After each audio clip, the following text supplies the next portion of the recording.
Mapapagod, pero hindi susuko. Alam mo ba na may dalawang uri ng pagod na pwede mong madama?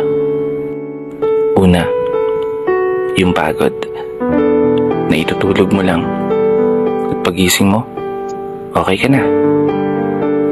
Pero may isang uri ng pagod na talagang kakaiba. Yun ay ang pagod na hindi nadadaan sa pahinga.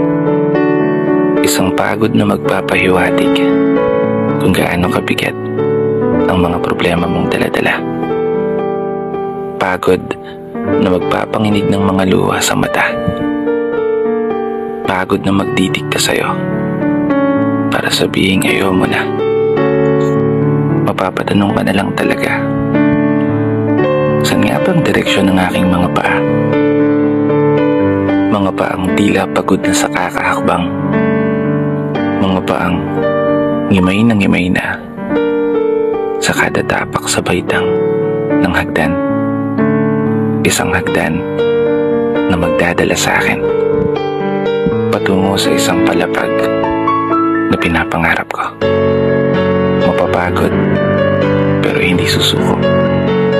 Magpapahinga pero hindi hihinto. Para sa pamilya at para sa pangarap, palaging pipiliin na magpatuloy. Kasi alam mo, kung ang pagod ay kapalit ng magandang kinabukasan, wala kang dahilan para sukuan ng pagod.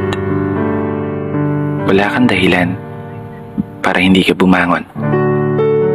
Wala kang dahilan para tuluyang magpalamon sa pagod na magbibigay sa iyo ng mga hamon at pagsubok na susukat sa iyong katatagan at kagustuhang makaahon, kagustuhang umasenso at kagustuhang magtagumpay at tuluyang makamtan yung magandang buhay na gusto mong mapasakamay.